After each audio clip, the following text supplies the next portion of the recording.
Happy holidays, and today I have got a party to go to, so I need to bring a couple different things. The first one I'm going to be making is a fruit salad that was a request of the hostess, and I'm going to be making a balsamic glaze to go over it. The next one, we're going to be making a Noodle Kugel. So let's start with getting this fruit ready. The first thing you want to do is get everything washed off. Even if you're buying organic, you still need to wash it to make sure that there's no dirt or bugs. Take off the top with a little paring knife, just like that. And then we're going to cut it, and then we're going to cut it again. That way, when your guests get a bite of fruit, it's actually that, a bite of fruit. And the other thing to keep in mind is to make sure you use a non-reactive bowl. And what that is glass, ceramic, or stainless steel. And the reason you're going to do that is because we're using balsamic vinegar, which is acidic. It can discolor the fruit or give it a metallic taste, and you definitely don't want that. Now we have all the fruit cut up, washed up, and ready for this glaze. The first thing we're going to do is add a little bit of sugar. You can also add some honey, and what that's going to do is bring out its natural juices and make it yummy. Start with adding 1 tablespoon and then mix that up. Take a look at how it coats the fruit and see if it's enough. If you want it a little bit sweeter and you don't feel it's coated everything, then add another tablespoon. I think I'm going to go ahead and add one more half.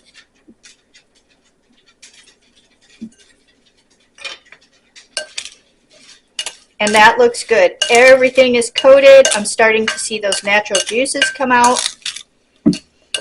And our next step is adding balsamic vinegar. And the best one to get is aged. Start with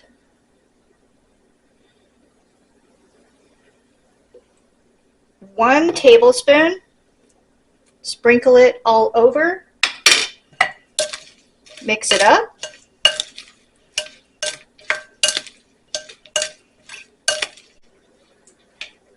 All right, I'm going to go ahead and give it a quick taste.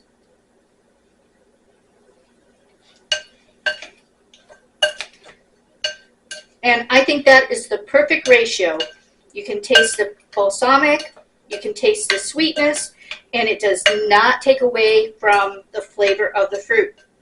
So 1 dish down, now we're going to do the Noodle Kugel. This is everything you're going to need. You're going to need noodles, a big bowl for mixing.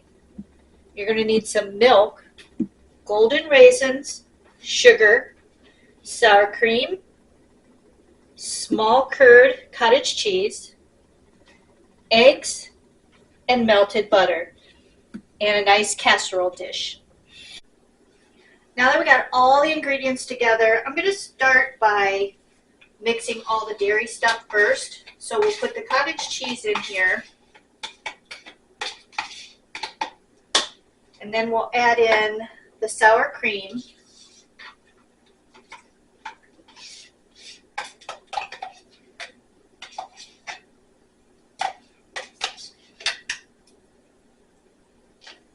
and last of the dairy is the milk. We'll go ahead and use a whisk on this part. And I want to give you a little bit of history of the Kugel. It actually isn't necessarily starting from a Noodle Kugel. It originated in the German area, Germany, and it started out as a bread base. It was similar to like our bread pudding in this day and age. And then as time went on, and it was the region of Italy that started coming over to their area, they brought the pasta with them. So then it changed from being a bread base to a noodle base. And that's where then you got your Noodle Kugel.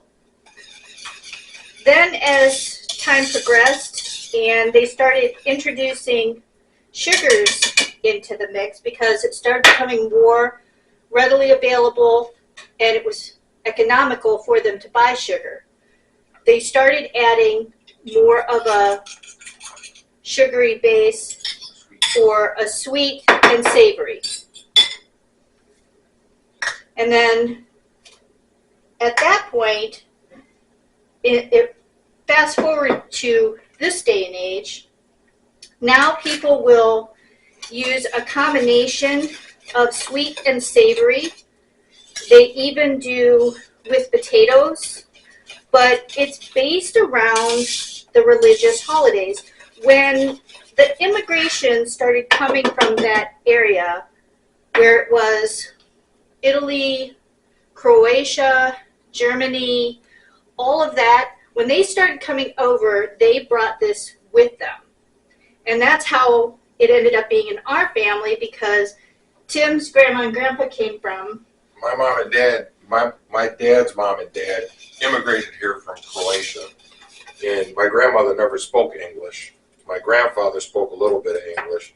And that's where Noodle Kugel got brought into our family. So every year at Easter and Christmas, only on the holidays, that's when my mom would make Noodle Kugel. And I've never had it because I don't like some of the ingredients in it. And I just don't care for it. But I love it. But Tracy likes it, and it's a staple in my family. Now we're going to get this into a 9x13 pan. You don't have to spray it. I'm using a ceramic, but you can use glass, you can use metal. If you use metal though, I would recommend spraying it first. Then we're going to need to put this in here evenly. Make sure it's totally mixed up.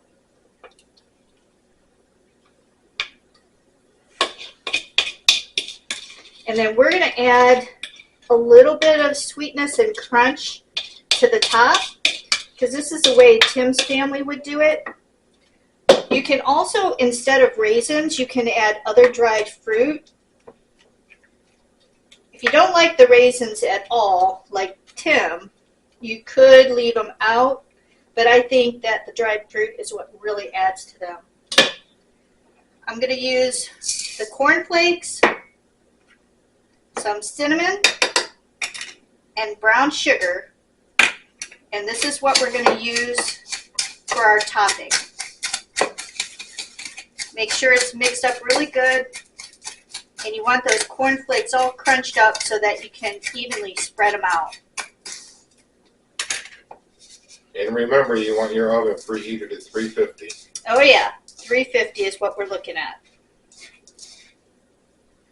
And we're going to spread this evenly around.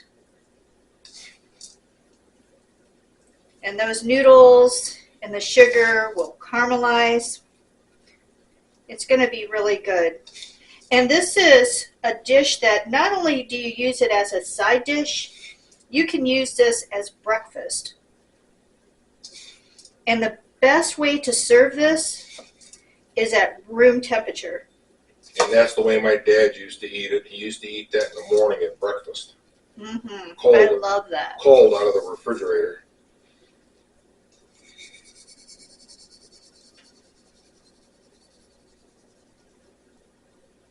It's a great holiday tradition. And there we go. We're ready for the oven.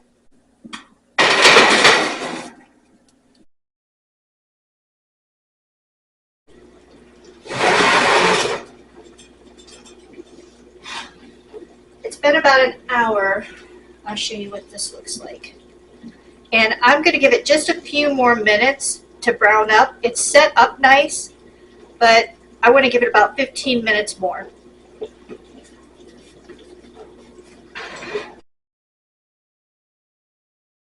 So it took me an hour and 15 minutes. So remember, anywhere from an hour to an hour and a half, depending on the temperature of your oven, how it works. I know mine's exactly at 350, so I'm all good to go. And take a look at what it looks like.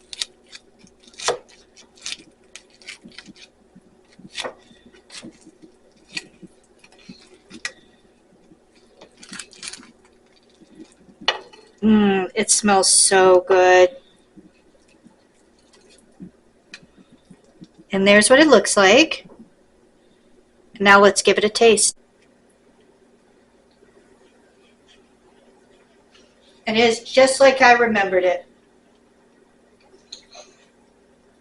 The guests are going to love this. Now, one thing I wanted to mention to you, when you go into a party, make sure you don't forget the hostess gift. It's just good etiquette. Happy holiday, and I'll see you on the next video.